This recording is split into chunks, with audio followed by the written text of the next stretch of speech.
Vous le savez, on était avec l'équipe de France. Alors, vous étiez complètement parti, lancé sur vos histoires de Mbappé, mais Giovanni à gauche, si c'est pas Mbappé comme le désire Benoît Tremolinas, ce sera Barcola ou Doué. On est bien d'accord?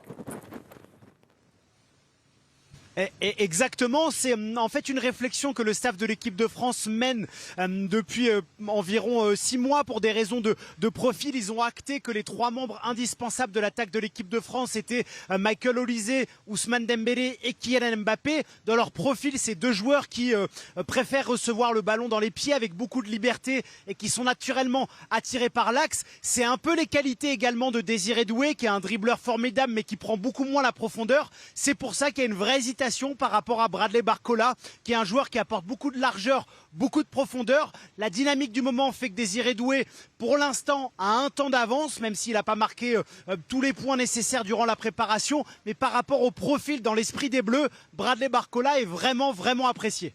Allez, on va vous poser la question. Vous préférez qui autour de la table? Doué ou Barcola pour ce premier match déjà contre le Sénégal? Ça donne quoi? Doué. Je voulais absolument qu'on ait cette image-là. Voilà. C'est un plébiscite, là. Pourquoi Doué à ce point-là, Victor Joras? Pourquoi c'est certain, c'est évident? Parce qu'il adore Barcola, hein, Deschamps. Non, mais je trouve ça normal qu'il y ait un débat. Il y a le même débat au Paris Saint-Germain, de toute façon, entre les deux. Moi, je trouve qu'il a été bon, le dernier match, notamment. Barcola, on ne l'a pas vraiment vu, puisqu'il n'a pas joué il a presque pas joué le premier match. Il est rentré en cours de match contre l'Irlande. Et bizarrement, sur la profondeur, c'est sur un ballon en profondeur en première mi-temps que la France a marqué. Donc ça veut dire qu'il est capable, lui aussi, de prendre la profondeur. Il est capable de beaucoup plus de choses. Et on peut imaginer que si la France a le ballon, si le Sénégal joue plutôt bas, c'est une équipe capable de jouer très basse et de bien défendre en bloc. Peut-être que l'apport de Doué, on l'a vu encore contre l'Irlande, hein, il est capable d'éliminer dans des petits espaces, de combiner aussi avec les autres. Il sera très utile. Pour l'instant, je pense qu'il a encore de l'avance sur Barcola. Giovanni, je viens vous voir tout de suite parce que vous avez, je vais le dire à nos téléspectateurs, la navette. Après, vous filez. Ah oui, il y a la navette de Boston. Elle n'attend pas de Giovanni, c'est à 48. Il est 44. So, hurry up, my dear. On va y aller, on va enchaîner. Et vous me faites le débat. Vous êtes un pro-Barcola en équipe de France. Oui, pro Barcola, même si je rejoins Vika, je suis d'accord avec lui. Je l'ai trouvé plutôt en jambes, il est plutôt disponible sur le match de préparation face à l'Irlande du Nord. Moi, je trouve quand on a Désiré Doué, Ousmane Dembélé, Michael Olise et Mbappé, il nous manque ce profil de joueur capable de prendre de la largeur, d'amener de la profondeur. Je trouve également que Désiré Doué est un meilleur entrant. Il est meilleur en sortie de banc que Bradley Barcola, qui a besoin de se mettre dans le rythme. Donc, à mon sens, par rapport au profil, par rapport à la variété de notre attaque, je préférais voir Bradley Barcola titulaire face au Sénégal. Allez, filez, allez prendre la navette, Giovanni. On se retrouve un petit peu plus tard. Merci d'avoir été des nôtres dans le DG. Je vais dire que je ne suis pas d'accord avec lui, il s'en va, donc il ne pourra pas m'interpeller. Mais moi, par exemple, Karim, sa première mi-temps contre Munich, au retour, Désiré Doué, je l'avais trouvé pas bonne. Mais la deuxième mi-temps, c'est-à-dire dans le même match, être capable d'être Dr Jekyll, Mr Hyde, et d'aller assez vite, les 4 mecs du Bayern, vous vous souvenez de cette action? Il va finir avec un super arrêt de Neuer, il provoque des tirs. Je me dis que ce garçon-là, dans une défense un peu resserrée, parce que Vika, je parlais de jouer bas, il peut vous mettre une frappe comme contre Liverpool il y a 6 mois ou un an. Et en fait, on a cette chance d'avoir cette variété offensive en équipe de France. Barcola et Doué ne sont pas du tout les mêmes joueurs. Ils jouent au même poste, totalement, mais ils ne sont pas du tout les mêmes joueurs. Barcola est un joueur d'espace, qui dévore les espaces. Doué sait le faire, mais Doué, il est capable de jouer à tous les postes offensifs, que ce soit au milieu de terrain ou devant. Et en fait, à gauche, notamment, ou quand il entre dans l'axe, dans un match où vous allez dominer, parce que vous allez dominer contre le Sénégal, vous allez avoir la possession, pour jouer dans les petits espaces, pour jouer en 1 ou 2 touches de balle.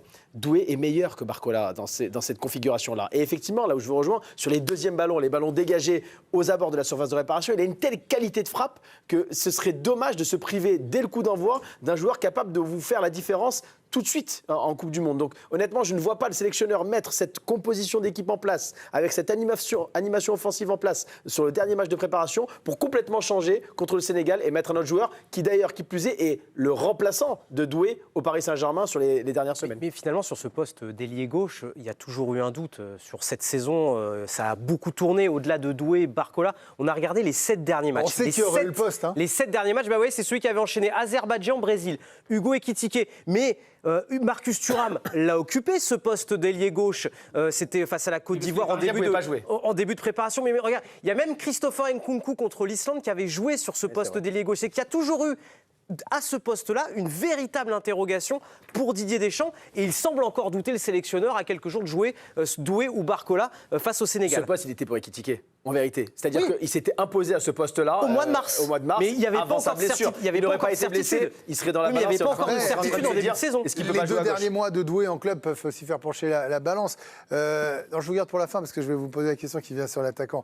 Benoît, quand vous êtes latéral et que vous avez un ailier gauche comme ça qui doit venir, vous préférez, quand vous jouez un peu bas, on va dire comme ça, en partant du principe que le Sénégal va jouer un peu plus bas, qu'on aura la possession, Doué qui va venir vous provoquer, ou Barcola qui lui a besoin d'espace et à qui vous n'allez pas offrir d'espace, à défendre?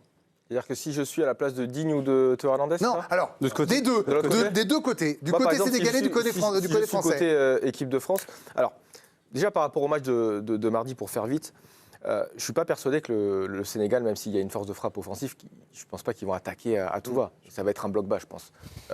Donc, face au bloc bas, on l'a tous dit, pour moi, Doué est meilleur que Barcola. Parce qu'il y a moins d'espace dans le dos, les espaces sont resserrés, et on l'a vu, dans les petits espaces, Doué est incroyable. Il a des appuis, une coordination. Il perd des ballons aussi. Oui, mais il est capable, on l'a souvent vu lorsqu'il y a des petits espaces et plusieurs joueurs autour de lui, il est capable d'aller à l'intérieur, de se retrouver sur son pied droit, et rien qu'avec un coup de rein sur 1 mètre, d'envoyer une frappe surpuissante et assez brutale. Donc ça, on l'a vu plusieurs fois le faire. Donc pour moi, effectivement, sur un bloc bas, je suis latéral gauche d'équipe de France, je préfère combiner avec Doué. Vous êtes le Sénégal, que ce soit Doué ou Barcola, sont 2 profils qui sont différents, mais qui sont très forts aussi.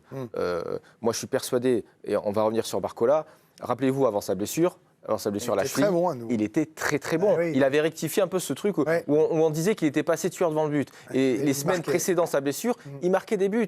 C'était pour moi, dans la tête de Luis Enrique, un titulaire devant Doué. Et après, le football est cruel, on sait ce que c'est. Il se blesse, il y a Doué qui rentre et qui ne ressort plus parce qu'il fait 2 mois incroyables. Donc on est toujours dans la culture de l'instant T aujourd'hui. Doué est titulaire parce qu'il fait 2 mois incroyables avec le Paris Saint-Germain. Et justement, on va l'écouter, Désiré Doué. C'était lundi soir après la victoire 3-1 face à l'Irlande du Nord. Alors, il était ravi d'avoir autant d'espace, mais il savait aussi tous les progrès qu'il y avait à faire, et notamment pour ce quatuor magique. On s'est créé vraiment pas mal d'occasions, donc ça c'est super. Après, il y a toujours des choses à améliorer, des choses à corriger, notamment sur le plan défensif où je pense qu'on peut faire mieux à certains moments. Il y a aussi le pressing, la façon dont on va aller récupérer les ballons hauts. Des fois, on est un petit peu désorganisé, mais voilà, on commence à trouver nos automatismes ensemble, on s'entend très bien sur le terrain, donc il faut qu'on continue comme ça. Je voudrais qu'on termine avec vous, Djibril, parce que ça a été dit là sur le plateau, je l'ai dit, ils l'ont dit. Il a une adresse, Désiré Doué, et je trouve une soudaineté dans la frappe. Je trouve qu'il n'a pas besoin d'armer longuement. Vous savez, il l'amène, tac, tac, et ça part et ça va. Non mais, moi je suis à chaque fois, je suis bluffé par finalement la puissance de sa frappe avec aussi peu d'appui. Est-ce que vous, en tant que neuf, vous trouvez que c'est un atout majeur dans cette décision? Moi, je vais être un peu plus radical. Pour moi, il n'y a pas photo entre les deux. Pour moi, Doué est bien meilleur que Barcola. Mais bien meilleur. Donc pour moi, il n'y a même pas d'hésitation à avoir. Et Doué mérite de jouer. Après, pour moi, Barcola, je le vois plus comme un mec qui rentre et qui finit, qui va finir le match. Il va venir, il va vous aspirer, boum, il va vous prendre en profondeur et c'est terminé, vous ne le voyez pas. Mais pour moi, il n'y a pas... Il y a de la comparaison. J'aurais dit peut-être ou Doué ou Cherki, pour être honnête. Ouais. C'est pour ça que j'ai changé, mais j'ai pas voulu... ramener d'autres problèmes. Vous pouvez, hein. Nous, c'est pas les problèmes, c'est que pour moi, il n'y a pas de débat entre les deux. Après, moi, je te rejoins aussi sur le fait que lorsque vous êtes défenseur adverse, en l'occurrence le latéral droit du Sénégal, pendant 60 minutes, il va avoir un Doué qui va sans arrêt le provoquer, qui va aller à l'intérieur, le latéral. On déteste ça, quand le milieu vient à l'intérieur, on ne sait pas, est-ce qu'on va à l'intérieur, est-ce qu'on va dans le couloir. Et après, il t'a fatigué pendant 60 minutes. Et après, t'as Barcola qui rentre. Ça marche dans votre sens aussi. Hein. Ouais. Tu fais jouer Barcola et puis t'as Doué qui rentre après. Vous savez, Benoît, depuis 2 ans avec le PSG, il est déjà épuisé de les commenter pour les latéraux adverses. Si tu mets Barcola d'entrée et que tu joues bas, pendant 60 minutes, il ne va pas prendre la peine. Il ne va pas prendre l'espace.